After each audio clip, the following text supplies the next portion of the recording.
आता जर निकाल महायुतीच्या बाजूने आला तर हे म्हणतील ईव्हीएम सेट होता. आता जर बारामती जिंकली तर म्हणतील की अजित दादांना निवडून आणणं साधारण कधीपासून सुरू होईल ईव्हीएम हे यांनी हे आता ट्रेंड आता हा अंतिम नाही. निकालानंतर बघा तुम्ही कसे समीकरण बदलतात त्यांच्या बोलण्यात. कोकणाच्या बाबतीत 21 जागांपैकी 7 जागांवरची आघाडी जी ती समोर येताना दिसते. बघूयात कोकणात कोणाची बोट जी ती जोरात आहे. या मुंबईबद्दल आपण बोलूयात. मुंबई MMR रिजनमध्ये 38 जागांपैकी 9 जागांवरती भाजप 9 जागांपैकी 6 जागा ज्या भाजप आघाडीवरती दिसतंय. सरप्राइझिंग आहे ना की मुंबईमध्ये 6 जागांवरती भाजप आघाडीवर आहे. कालिदास कोळंबकर रेकॉर्ड ब्रेक, कदाचित रेकॉर्ड तुटू शकतो यावेळेस कालिदास कोळंबकर यांच्या रूपात. त्यामुळे नाही असंवैधानिक यांनी जो शब्द वापरला ना, तर आज आता वाजले 9:15 संध्याकाळी 4 पर्यंत चित्र स्पष्ट होईल. त्याच्यानंतर परत कोण असंवैधानिक म्हटलं ना तर आम्हीच तुम्हाला घटनाबाह्य म्हणणार आहोत.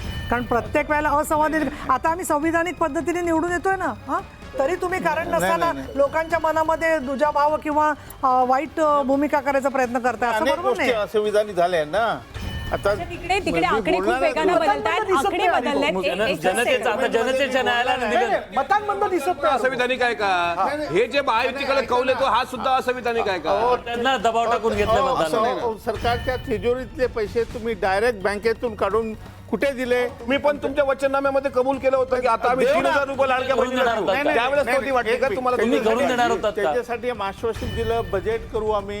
हे म्हणजे हे बोलतात ते आश्वासन. तुम्ही निवडणुकीच्या तोंडावर तुम्ही पैसे वाटले. घोषणानामामध्ये त्यांनी काय दिलं?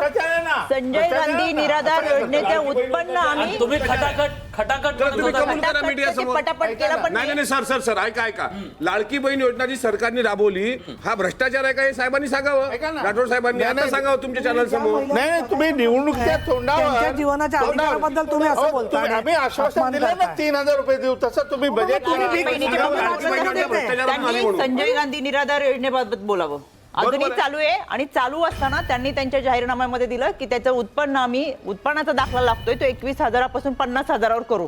तो कुठला भ्रष्टाचार केला तो त्यांनी नमूद केला. राठोड साहेब आत्मपरीक्षण करा, काहीतरी वादासाठी वाद करून लोक हसतील. कर्नाटकमध्ये दिलीच ना महालक्ष्मी देण्याबद्दल माझं जाहीर सभेमध्ये आश्वासन निवडणुकीच्या तोंडावर तुम्ही देता म्हणजे काय? अच्छा आपण तुम्हाला वाटतं त्याच्यामुळे तुमचं पानिपत होतं? आघाडीवरती आहेत.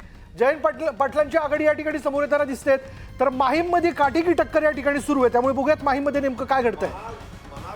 हे सावंत आघाडीवरती आहेत. माहीममध्ये काटेकी टक्कर. अमित ठाकरे पिछाडीवरती आहेत आणि महेश सावंत पुन्हा एकदा आघाडी घेतात. उदय जाधव आपल्या सोबत आहेत. उदय, माहीममध्ये काय घडतंय? उदय, आवाज पोहोचतोय? माहीममध्ये काय घडतंय? महेश सावंत आघाडीवर असल्याचं दिसतंय. आपण माहीम विधानसभा मतदारसंघासंदर्भात बोलतोय की माहीम विधानसभा मतदारसंघामध्ये महेश सावंत यांनी आघाडी घेतली असल्याची पाहायला मिळते. जवळपास 150 मतांची आघाडी जी आहे महेश सावंत यांना मिळालेली आहे आणि त्यामुळे त्यांनी विद्यमान आमदार सदा सरवणकर यांना मागे टाकल्याचं आपल्याला पाहायला मिळतं आहे.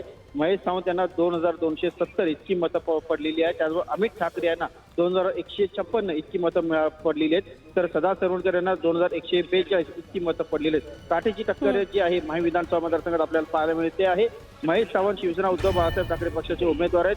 त्यांना 2270 मतं पडलेली आहेत आणि सध्या ते आघाडीवरती आहेत माहीम विधानसभा मतदारसंघात. बरोबर आहे. काटेकी टक्कर 50 मतांची आघाडी म्हणजे काय फारही नाही. पण तुम्हाला वाटतं की या लढाईमध्ये अमित ठाकरे तुम्ही मागे पडताय?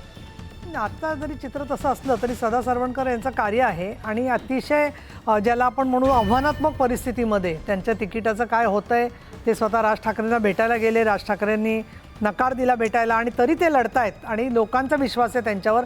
त्यामुळे आम्हाला असं वाटतं की शेवटच्या टप्प्यावरती त्यांची सरशी झालेली त्याच्यावरती शिक्कामोर्तब होईल. महायुती आता बहुमताच्या दिशेनं वेगवान वाटचाल करताना पाहायला मिळते. अवघ्या 15 जागा त्यांना हव्या आहेत आणि आता 132 वर महायुती आहे. महाविकास आघाडी केवळ 34 जागांवर अडखळताना पाहायला मिळते. काँग्रेस 14, शिवसेना उद्धव बाळासाहेब ठाकरे 9, राष्ट्रवादी शरदचंद्र पवार पक्ष 9 आणि तिकडे भाजप 70, शिवसेना 33 आणि राष्ट्रवादी काँग्रेस 26 जागा. 132 जागा महायुती. पण यात कमाल अशी वाटते विलास सगळ्याच्यात की शिवसेना 33 जागांवर आघाडीवरती म्हणजे शिंदे गट, तर उबाटा गट जो आहे तो 9 जागांवर सिंगल डिजिटवरनं ते अजूनही हलताना दिसत नाहीयेत.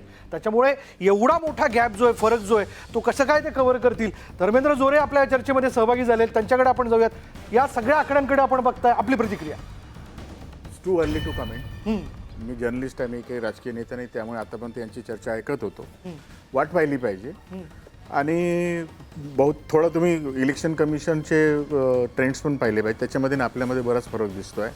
त्याच्यामुळे आपण जे मगापासून सांगतात की we are not far ahead, आम्ही दुसऱ्यांच्या मागे किंवा पुढे नाही, ते एक वेळा व्हेरीफाय करून पुन्हा आयबीनी ट्रेंड्स चालवावेत अशी माझी आपल्याला विनंती निवडणूक आहे. आयोगाकडनं जी आकडेवारी येते तीच चालू आमच्या रटनुसार जे आहेत बाकी आमच्या रट जे सांगते, आमचे जे 288 प्रतिनिधी आहेत त्या प्रतिनिधींकडून आल्याशिवाय आम्ही आकडा चालवलेला नाही. भले आम्ही जवळपास 1.5 तास मागे आहोत इतरांपेक्षा. आणि राऊंड कोणता आहे हा कळलं. राऊंड चौथा, तिसरा वेगवेगळे राऊंड येत आहेत. प्रत्येक राऊंड नुसार आकडे बदलत आहेत. म्हणजे मला 2-3 लढतींबद्दल आपल्याला विचारायचं आहे. एक तर अमित ठाकरे पिछाडीवर, फेसेस खूप महत्वाचे. त्यानंतर छगन भुजबळ पिछाडीवर, समीर भुजबळ पिछाडीवर. हा ट्रेंड काय सांगतो? बहुतेक प्रस्थापितांना धक्का देण्याचा लोकांचा विचार असेल यावेळी. आणि दुसरं माहीममधलं जे कॉम्बिनेशन होतं त्यामध्ये सदा सर्वकरांना बहुतेक सहानुभूती मिळाली असेल, त्यांचा अनुभव बघून, किंवा मग जो एक एपिसोड झाला. एक अपडेट आहे, विजय वडेट्टीवार सुद्धा पिछाडीवरती आहेत. विजय वडेट्टीवार सुरुवातीच्या कलांमध्ये आघाडीवर होते, पण तेच राज्याचे विरोधी पक्षनेते विजय वडेट्टीवार हे सध्या पिछाडीवर आहेत. Please continue. आणखी 20 एक राऊंड्स होतील तिथे. त्याच्यामुळे यावेळेस त्यांची लढाई खूप अवघड बनली होती, कारण कुणबी वोटर्स त्यांच्या विरोधात कसा जाईल, कारण तिथल्याच विद्यमान ज्या खासदार आहेत त्याच त्यांच्या विरोधात बोलत होत्या. अंतर्गत वाद जो कलहाचा आहे फटका बसतो. त्याचा फटका बसू शकतो, बसू शकतो, पण I am not very sure. Okay, पण ती लढत त्यांच्यासाठी निश्चितपणे, कारण त्यांच्यासारखा बडा नेता जेव्हा पिछाडीवर जातो दुसऱ्या तिसऱ्या राऊंडमध्ये, तेव्हा निश्चित काहीतरी गडबड आहे असा त्याचा आपण अर्थ घेऊ शकतो. आणि यावेळची निवडणूक ही फक्त जागांची निवडणूक नाही झाली, ही फक्त चेहऱ्यांची निवडणूक नाही झाली, तर खरी शिवसेना कोणाची, खरी राष्ट्रवादी कोणाची, अशी सुद्धा एक किनार या निवडणुकीला होती. आणि त्यामध्ये काय होताना दिसतंय, आता क्षणाचा मोठा अपडेट. संगमनेर विधानसभा मतदारसंघातनं बाळासाहेब थोरात हे पिछाडीवरती असल्याचं दिसतंय. आणि 2 दिग्गज ते पिछाडीवर. शक्यता ही वर्तवली जात होती, कारण बाळासाहेब थोरात यांच्या विरोधात विखेंनी जबरदस्त ताकद लावलेली होती. बाळासाहेब थोरात यांनी मधल्या काळात त्यांच्या मुलीबद्दल जे वक्तव्य केलेलं होतं त्याची एक सहानुभूती त्यांना मिळालेली अशी चर्चा सुरू झाली. पण त्यानंतर पुन्हा ही बॅटल जिंकण्यासाठी विखे पाटलांनी ताकद तिथं लावलेली होती. आणि यावेळेसची निवडणूक, कारण 7-8व्यांदा कदाचित ते निवडणुकीच्या मैदानात आहेत, ती अँटी इन्कम्बन्सी जी होती त्याचा लाभ घेण्याचा प्रयत्न हा भाजपकडून तिथं करण्यात आलेला आहे. त्यामुळे ही लढत सोपी नाही बाळासाहेबांसाठी अशी चर्चा सुरू होती.